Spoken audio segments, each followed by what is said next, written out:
ये मैं बार बार मैं फिर दोहरा रहा हूँ कि इतने बड़े वाकयात दुनिया में हो रहे हैं और इतने बड़े ब्लॉक्स और बड़े स्ट्रेटेजिक फैसले हो रहे हैं। जी। यानी ये नहीं कि हफ्ते 10 दिन, वो जो मैं हमेशा एक इस्तेलाह इस्तेमाल करता हूँ कि जी 7 से 8 की खबरें और 8 से लॉन्ग टर्म स्ट्रेटेजिक माहदे हो रहे हैं। और इस वक्त अगर मुल्क, और जाहिर है मुल्क इस वक्त कंफ्यूज भी है, मतलब ये पाकिस्तान में नहीं है कंफ्यूजन, ये पूरी दुनिया में है।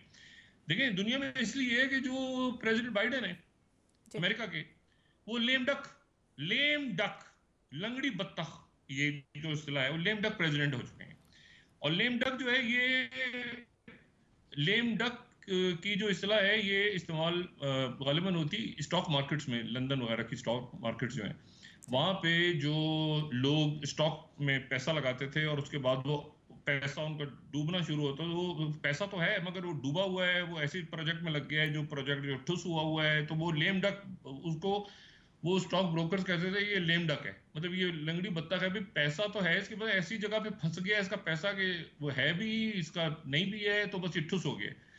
लेकिन पॉलिटिक्स में जाहिर है कि ऐसे इस्तेमाल होता है ये लेम डक की का लफ्ज़, कि भाई कोई सदर चला जा रहा हो या उसके पास दूसरी टर्म में हो, दरमियान में उसके पास जो है वो पावर हो ना हो, तो ये बड़ा एक अजीब सा मामला, वो दुनिया खास खतरनाक किस्म की जंगों की तरफ जा रही है और बदतरीन हालात की तरफ। और इस वक्त जो है अमेरिका में जो है वो प्रेसिडेंट लेमडक हो गए हैं, और अगले प्रेसिडेंट कौन होंगे इसके ऊपर इससे ज्यादा कोई, आप समझें कि इस वक्त एक बड़ा बुहरान खड़ा होने जा रहा है अमेरिका में कि सही। अगले प्रेसिडेंट कौन होंगे।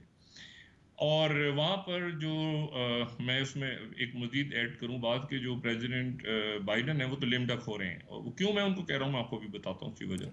लेकिन जो फॉरवर्ड प्रेसिडेंट ट्रंप हैं, वो अपने साथ निकी हेली को, अब निकी हेली जो है वो उनके साथ अभी रिपब्लिकन जो है वो कैंडिडेट के तौर पे उनका नाम आ रहा था कि वो शायद आ जाएं। निकी हेली जो हैं ये अक़वाम मुत्तहिदा में अमेरिका की मंदूब रही हैं, सही। और जो है वो एक अच्छी सीजन्ड पॉलिटिशियन है। तो ये कैंडिडेट के तौर पे रन कर रही थी कि मैं रिपब्लिकन्स की तरफ से ट्रंप की जगह मैं हो जाऊं, लेकिन ट्रंप की फेवर में चली गई सारी रियासतें, हमने इसको डिस्कस भी किया था। जी। अब प्रेसिडेंट ट्रंप जो है ये सोच रहे हैं कि मैं अपने साथ निकी हेली को एज अ वाइस प्रेसिडेंट लेकर आ जाऊं। सही। यानी निकी हेली जो है वो मेरे साथ अगर वाइस प्रेसिडेंट के तौर पे आ जाए तो मेरे लिए कितना ये जबरदस्त किस्म का एक कम्बिनेशन बनेगा।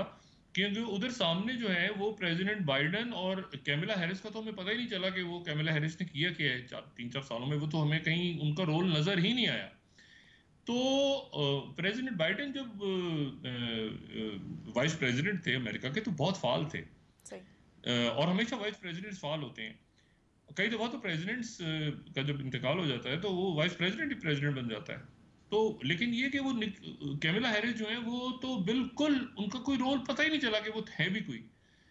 और आम फैसले जितने हैं वो वहाँ पे हमें प्रेसिडेंट बाइडेन ही नजर आए, और कैमिला हैरिस ने कोई रोल, कोई उनका कोई, मैं नहीं समझता कि वो अगर दोबारा प्रेसिडेंट बाइडेन के साथ, मुझे नहीं पता कि वाइस प्रेसिडेंट का कौन सा कैंडिडेट आता है, लेकिन कैमिला हैरिस अगर आती हैं तो कोई वैल्यू एडिशन नहीं होगा। मतलब प्रेसिडेंट बाइडेन के लिए पहले ही प्रॉब्लम्स हैं इलेक्शंस में, तो मुझे नहीं पता कि उधर अगर निकी हेली आ जाती हैं, ये पेयर बनता है, तो ये सामने जो कौन आता है इनके साथ, जी। क्या दोबारा कैमिला हैरिस आती हैं तो वो हो ना हो कोई फर्क नहीं पड़ता। और बाइडन जो है वो फिर लेम डक हो गए एनीवे। जी। अच्छा, लेम डक इसलिए हो गए हैं कि उनके वो अपने उनकी स्टैब्लिशमेंट के अंदर डिवीजन हो गई है। ठीक है, स्टैब्लिशमेंट जो है वो, अमेरिकन स्टैब्लिशमेंट इस वक्त जो है वो एक बहुत बुरी डिवीजन का शिकार नजर आ रही है। और वो लेम डक प्रेसिडेंट जो हैं वो वहाँ पर कभी इसराइली लॉबी को खुश करने चल पड़ते हैं, कभी वो वहाँ पे मुसलमानों को जो है वो खुश करने चल पड़ते हैं। उसके नतीजे में ना इसराइली उनके साथ खड़े हैं, जो इसराइल की लॉबी वो भी उनके पीछे लगी हुई है, और जो मुसलमान है पूरी दुनिया के, और जो वो मुल्क जो कि ह्यूमन राइट्स के ऊपर, और वो लोग जो कि मगरबी माशरों में बहुत ज़्यादा फ्रीडम ऑफ स्पीच और ह्यूमन राइट्स के ऊपर बिलीव करते हैं, और बहुत बड़ी एक ये जो जिसको हम कहते हैं कि ये जो तनकीद भी करते हैं, लेकिन मैं हमेशा कहता हूँ कि इसने बहुत कुछ दिया भी है इस सिस्टम ने। ये नहीं कि सारा बुरा ही है, बहुत बुरा है क्या, बहुत अच्छी चीज़ें हैं इस सिस्टम में। सही। इनका एजुकेशन सिस्टम, इनकी फ्रीडम ऑफ स्पीच, इनके और बहुत सारे मामला। लेकिन अगर ये सारे मामला हाथ से निकल जाएं और वो लोगों के सामने इस तरह से अयां हो जाएं, जिस तरह अभी एक कत्लेआम हो रहा है गजा में, और उसको रुकवाने के लिए दुनिया के 193 मुल्क, जिसमें 194 मुल्क के हक में वोट तो आ गया, लेकिन उसको जाहिर है कि मुकम्मल रुकनीत नहीं मिली, वो वोटिंग पावर नहीं है उसके पास, फ़लस्तीन के पास मेंबर का। मतलब ये जो उनको मिला है स्टेटस, के नतीजे में बस ये है कि ऑब्जर्वर से वो हॉल में आके बैठ जाएंगे, लेकिन वोटिंग में हिस्सा नहीं ले सकते। और वोटिंग में इसलिए हिस्सा नहीं ले सकते कि वो जो प्रोसेस होता है कि जिसके तहत मेंबर बनते हैं, एक आज़ाद रियासत होती है, तो वो सिक्योरिटी काउंसिल जो है वो 5 अरकान और फिर उसके बाद कमेटी में जाता है, प्रोसेस वो हुआ नहीं। और उसके क्योंकि अमेरिका वीटो कर देता है उसमें, तो वो फ़लस्तीन की जो आज़ाद फ़लस्तीन है वो उसका ऐलान नहीं हो पा रहा। अच्छा, अब वहाँ पर सूरत हाल ये बनी हुई है इस वक्त वहाँ, और मैं आपको बताऊं कि अब ये मामला चूंकि निकल गए हैं ये अमेरिका के हाथ से भी और शायद बाकी दुनिया के हाथ से भी, तो ये अब कत्लेआम जो है गजा का, ये क्या एक इसका राउंड 2 शुरू होने वाला है। राउंड 2 अगर इससे शुरू होता है, जो कि शुरू होने जा रहा है, यानी अभी आप देखें 35-36 हजार लोगों की शहादत हो गई है वहां पे, और अभी दूसरा राउंड शुरू होने वाला है, पहले से ज्यादा बदतर। ये आप जरा इस, यानी ये जो मैं बात कह रहा हूं, ये एक लर्जा देने वाली बात है कि इसराइल जो है वो पूरे गजा में, मैं ये बात नहीं कर रहा कि रफा का इलाका जहां पे वो उन्होंने कहा था कि आप एक बिल्कुल साहिली पट्टी में चले जाएं और ये आप हट जाएं यहां से, और ये सारा पूरे गजा में, मरकजी गजा में, शुमाली गजा में, रफा पे, दोबारा तमाम गजा में इसराइल कह रहा है कि हम ऑपरेशन करने जा रहे हैं। और उसके नतीजे में जो लोग हैं सारे, वो जो फ़लस्तीनी हैं और जो मुख्तलिफ ममालिक के अवाम हैं और जो मुख्तलिफ ममालिक के इवन हुक्मरान हैं, और दुनिया जो है वो एक दूसरे, वो ऐसा लग रहा है कि सब ने जैसे एक दूसरे को धोखा दिया है, सब ने एक दूसरे को धोखा दिया है। क्योंकि मतलब है कि वो जो उसने उससे वादा किया, उसने उससे वादा किया, मुल्कों ने एक दूसरे से वादे किए, रियासतों ने वादे कर लिए, मतलब सेक्रेटरी स्टेट के लेवल पे जबान दे दी गई, प्रेसिडेंट अमेरिका ने पब्लिकली जबान दी आके, और उसके बाद वो अपनी बातों से फिर गए। और ये जो सूरत हाल है, ये एक बड़ी, एक ग्लोबल, जिसको कहते हैं ना कि जी आप एक ग्लोबल आप डिजास्टर की तरफ जाएंगे, जहां पर एतबार ही खत्म हो जाए आपका कि भाई आप एक बात कर रहे हैं अमेरिकन प्रेसिडेंट, और ये भी नहीं कि क्वाइटली कह रहे हैं, पब्लिक में आगे वो कह रहे हैं कि नहीं वैसे मैं रमजान से पहले चीज करवाऊंगा, और उसके बाद वो कत्लेआम शुरू हो रहा है। और जो सेक्रेटरी ब्लिंकन है वो कह रहे हैं कि जी असला तो हम कम कर देंगे, लेकिन इसराइल कह रहा है कि आपके बगैर भी हमारे पास पहले ही असला मौजूद है, और इतना असला जो पहले आपकी शिपमेंट से लिए हैं वो दूसरे ऑपरेशन के लिए काफी होगा। तो ये एक सूरत हाल जो है, ये अच्छा नहीं है, और इसमें फिर अनसर्टन वाकयात जो हैं वो जन्म लेते हैं, हादसा जन्म लेते हैं, क्योंकि कंट्रोल किसी का भी ना हो तो फिर वो एक अनार्की सी आपको नजर आती है। वो शायद एक ग्लोबल शिफ्ट है, तो कई मुल्क भी उसमें उसके नतीजे में अपने इंटरनल उनको चाहिए कि अपने मामला को ठीक करें। मुख्तलिफ ममालिक देख रहे हैं और उसको ठीक भी कर रहे हैं तेज़ी के साथ। और हमें भी बतौर पाकिस्तानी, मैं हमेशा ये बात कहता रहा हूँ कि हम अपनी फॉरेन पॉलिसी बाकी, लेकिन अब हम वो नुकता आ रहा है कि इससे आगे अगर हम ये मामला को गुफअप करते हैं तो इंटरनल, तो उसका इफेक्ट जो है वो एक्सटर्नल आपकी फॉरेन पॉलिसी पे पड़ेगा, ठीक है। और वो आपको मामला खराबी की तरफ नजर आएंगे, क्योंकि इंटरनल टर्मोइल को दुनिया देखती है कि ये आपकी इंटरनल कितनी स्टेबिलिटी है, वो आपको स्टेबिलिटी लानी पड़ेगी।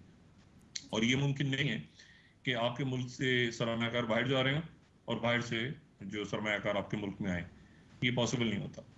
अच्छा, तो ये देखना होगा सारे हमारे जो अकाबरीन हैं कि ये किस तरह से ये सेटअप को कैसे चलाना है, कैसे आगे लेके चलना है, कैसे, क्योंकि वो सिर्फ बातों से तो नहीं मामला होगा, बयानात से, उससे बढ़ के थोड़ा सा में आगे बढ़ना होगा। अच्छा, अब इसमें मैं आपको सिर्फ ये बताऊं कि तो ये अमेरिका का इलेक्शन, लेम डक प्रेसिडेंट, उनके पास पावर नहीं है, गजा में दोबारा ऑपरेशन शुरू करने की तैयारी हो रही है, और नेतन्याहू जो है उनको कौन रोकेगा, ये अब देखना है कि क्या कोई रोकेगा, या ये कत्लेआम जो है ये पूरे रीजन को, या कहाँ पे जाकर रुकेगा और क्या इसके असरात होंगे। इस दौरान जो है ये जहन में रखें कि जो मैंने कल भी बात की थी और मैं दोबारा दोहरा रहा हूँ कि जो खर्कीव का इलाका है वो तकरीबन यानी एक इंतहाई गैर मुतवक्को तौर पे रशिया ने भरपूर ऑफेंसिव वहां पे खर्कीव का जो इलाका है जो कि दूसरा बड़ा सन यानी मतलब बड़ा सनती इलाका है जी। और ये नॉर्थ ईस्ट जो है इसका बॉर्डर जो है वो रशिया से लगता है, तो वो वहाँ पे तकरीबन अनएक्सपेक्टेडली उन्होंने खर्कीव के इलाके में इस वक्त, क्योंकि तवज्जो सारी गजा पे है दुनिया की, तो जी। वो खर्कीव का जो पूरा इलाका है वो रशिया उसको लेके जा रहा है। सही। बहुत ये एक डिजास्ट्रस डिजास्ट्रस है ये यूक्रेन और नेटो ममालिक के लिए कि वो इस वक्त रशिया को बिल्कुल रशिया को रोक नहीं पा रहे और रशिया मुकम्मल इस वक्त आगे बढ़ता जा रहा है। अच्छा, इसमें जो इससे पहले कि मैं ज़रा इस पे और बात करूं कि ये सऊदी वलीअहद शहजादा मोहम्मद बिन सलमान जो है एक गैर मुतवक्को बहुत गैर मुतवक्को बयान जो है वो नेतन्याहू ने दिया, और वो बयान जो है वो मुत्तहदा अरब अमारात के बारे में था। और मुत्तहदा अरब अमारात के बारे में उन्होंने एक इंटरव्यू में जो है वो एक लूज टॉक की डॉक्टर फिल के साथ जो इंटरव्यू था, और उन्होंने उसमें कहा कि भाई ऐसा है कि मुख्तलिफ गल्फ कंट्रीज़ जो हैं वो ये मुमकिन नहीं है कि वो मतलब एक मुल्क को एक सपोर्ट भी करें और बाद में यहाँ के रोल भी प्ले करें, तो लेकिन हम देखेंगे, हम सोचेंगे बाद में कि क्या रोल देना है किसी खलीजी रियासत को। जी। तो उसके ऊपर बड़ा शदीद रद्द अमल आया है, और मैं यहाँ पे ये अनएक्सपेक्टेड है।